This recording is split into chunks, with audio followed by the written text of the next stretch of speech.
حضرت فاطمہ کے گھر میں فاقہ حد سے بڑھ گیا تو حضرت علی نے فرمایا کہ جاؤ اللہ کے نبی سے کچھ تو مانگ کے آؤ، کچھ تو پیٹ میں جائے۔ زندگی میں کبھی ایسا موقع نہیں آیا، یہ ایک دفعہ اتنا فاقہ آیا کہ حضرت علی جیسی ہستی نے بھی کہا جاؤ۔ تو آپ تشریف لائیں اور دروازے پہ دستک دی تو اتنا پیار تھا۔ جب حضرت فاطمہ گھر میں داخل ہوتی، اللہ نے ہمیں اولاد کے ساتھ کیا سلوک کرنا ہے، اللہ نے ہمیں اپنے نبی سے یہ بھی سکھایا۔ حضرت فاطمہ جب بھی گھر میں آتی، اور ساتھ ہی تو گھر تھا، دیوار سے دیوار ملی تھی، روز کا آنا جانا تھا، تو میرے نبی بیٹھے نہیں رہتے تھے، آؤ فاطمہ کیا حال ہے، کھڑے ہو جاتے اور تیزی سے آگے بڑھتے، دروازے پر ہی حضرت فاطمہ کا ہاتھ پکڑ لیتے، ہاتھ کا بوسہ لیتے، بوسہ لے کر ہاتھ پکڑے پکڑے بیٹی کو چارپائی پہ پہلے بٹھاتے، اس کے بعد خود بیٹھتے تھے۔ اکرموا اولادکم، میرے نبی نے کہا اولاد کو عزت دو، پھر وہ تمہیں عزت دیں گے۔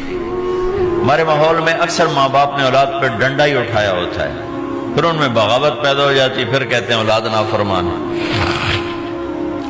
آپ نے دستک دی تو کہنے لگے یہ تو فاطمہ کی دستک ہے، خیر تو ہے، پہلے تو کبھی اس وقت میں آئی نہیں۔ تو آپ نے ام ایمن سے کہا دروازہ کھولو۔ ام ایمن نے دروازہ کھولا تو آپ نے استقبال کیا، بٹھایا، پوچھا بیٹی کیا ہوا، اس وقت میں کیسے آئیں؟ کہا یا رسول اللہ بہت فقر ہے، بہت بھوک ہے، آپ کے پاس سنا کچھ مال آیا ہے، کچھ ہمیں بھی دے دیا جائے۔ اتنی صابر بیٹی زندگی میں ایک دفعہ بھوک کی شکایت لے کر آئیں، اور آگے باپ نے پھر پیپر لے لیا، پھر امتحان میں ڈال دیا۔ آپ نے کہا بیٹی میرے پاس 5 بکریاں کھڑی ہیں، دے دوں یا 5 دعائیں سکھا دوں؟ یہ بھی کوئی کتنا سخت موقع تھا، کتنا سخت موقع ہے کہ صبر کا پہاڑ بیٹی اتنی مجبور ہو کر آتی ہیں کہ یا رسول اللہ برا حال۔ تو میرے نبی کہتے بیٹی یہ بکریاں بھی لے جا، دعائیں بھی لے جا، دونوں جمع کر دیتے، یا دعائیں بعد میں سکھا دیتے، بکریاں دیتے، ایک تو دے دیتے، پر امت کے غریبوں کو تسلی دینی تھی، چونکہ امت میں اکثر طبقہ غریب ہوگا۔ تو آپ نے کہا بیٹی 5 بکریاں دوں یا 5 دعائیں دوں؟ تو وہ سمجھ گئیں اپنے باپ کے مزاج کو کہ ابا جان امتحان لے رہے ہیں۔ تو کہا ابا جان بکریاں چھوڑ دیں، مجھے دعائیں سکھا دیں، مجھے بکریاں نہیں چاہیے۔ بھوکے کی رات بھی گزر جاتی ہے اور بھوکے کا دن بھی ڈوب جاتا ہے۔ تو آپ کا چہرہ ایسے کھل گیا کہ میری بیٹی پاس ہو گئی۔ کہا بیٹی آپ تم دعا میں یہ کہا کرو یا اول الاولین یا آخر الاخرین یا ذا القوة المتین یا راحم المساکین یا ارحم الراحمین، یہ تیرے لیے 5 بکریوں سے اعلیٰ چیز۔ اب گھر واپس گئیں خالی ہاتھ۔ حضرت علی نے فرمایا تو کچھ بھی نہیں لائی؟ کہا نہیں لائی ہوں، بہت کچھ لائی ہوں۔ کہا کیا؟ کہا میں دنیا لینے گئی تھی، آخرت لے کے آ گئی۔ ذہبت للدنیا وجئت بالآخرہ۔ تو حضرت علی نے فرمایا تیرا آج کا دن سب سے اعلیٰ دن، خیر ایامک ھذا۔ داماد کا امتحان لے لیا، حضرت علی کو بلا لیا، علی 5000 بکریاں دو کہ 5 دعائیں دوں؟ اس وہاں تو 5 بکریاں، اب 5000 کر دیں۔ علی 5000 بکریاں لیتے ہو یا 5 دعائیں لیتے ہو؟ تو بھی سمجھ گئے کہ آج میرا محبوب مجھ سے امتحان لے رہا ہے کہ علی کتنا کو مضبوط ہے اپنے ایمان میں۔ اور فاقے میں نے بتا دی کیا گزر رہے ہیں۔ آدمی اپنی بھوک سہ لیتا ہے، اولاد کا رونا برداشت نہیں ہوتا ہے۔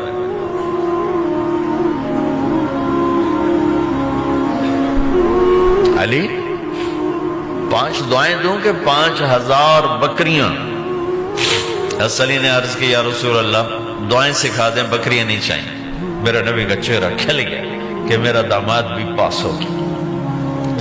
علی تو یہ دعا مانگا کر روزانہ، اللہم اغفر لی ذنبی ووسع لی خلقی وبارک لی فی رزقی وقنعنی بما رزقتنی ولا تذهب قلبی الی شیء صرفتہ عنی۔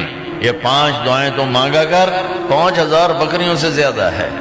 اللہم اغفر لی ذنبی، اللہ میرا گناہ معاف کر، وسع لی خلقی، میرے اخلاق عالی شان کر، بارک لی فی رزقی، میرے رزق میں برکت دے، قننی بما رزقتنی، مجھے لالچ سے نکال دے، مجھے لالچی نہ بنا، مجھے حریص نہ بنا، ولا تذهب قلبی الی شیء صرفتہ عنی، جو تو نے مجھے دیا نہیں اس کی میرے اندر سے طلب بھی ختم کر دے، مجھے اس کا طلبگار بھی نہ بنا، کہ یہ 5000 بکریوں سے زیادہ ہے۔ بس فاطمہ رضی اللہ تعالیٰ عنہ سے ملنے گئے، کہا بیٹی میں اندر آ جاؤں، میرے ساتھ عمران بھی ہیں، ایک صحابی تھے عرب سردار، میرے ساتھ عمران بھی ہیں۔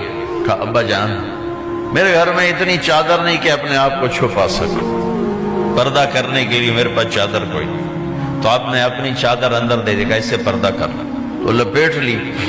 اب اندر آئے تو آپ نے پوچھا میں نے سنا تھا تو بیمار ہے، میں تیرا حال پوچھنے آیا ہوں، تو باپ کو دیکھ کے آنسو نکل آئے کہ یا رسول اللہ بیماری بھی ہے اور بھوک بھی ہے، دونوں ہی ہیں، صرف بیماری نہیں بھوک بھی ہے، بڑے بڑے مصیبتوں سے لڑ جانے والے ماتھے پہ کبھی بل نہ آیا، بیٹی کے آنسوں نے پگھلا بھی دیا اور رلا بھی دیا، آپ بھی رو پڑے، آپ بھی رو پڑے۔ پھر کہا میری بیٹی نہ رو، والذی بعث اباک بالحق ما دقت من 3 ایام طواقا، آج تیسرا دن ہے میں نے ایک لقمہ نہیں کھایا، میں تیرے ساتھ۔ اور میری بیٹی میں تمہیں بتاؤں، میرے رب نے مجھے کہا تھا میرے حبیب اگر آپ چاہیں تو احد پہاڑ سونا بنا دو، 10 میل لمبا چوڑا ہے احد پہاڑ، 10 میل، میں احد پہاڑ سونا بنا دوں آپ کی خدمت میں پیش کروں؟ تو میں نے کہا نہیں یا اللہ مجھے نہیں چاہیے، میں ایک دن بھوکا رہوں گا، ایک دن کھانا کھاؤں گا۔ پھر فرمایا بیٹی کیا تجھے یہ عزت کافی نہیں ہے کہ اللہ نے تجھے جنت کی عورتوں کا سردار بنا دیا؟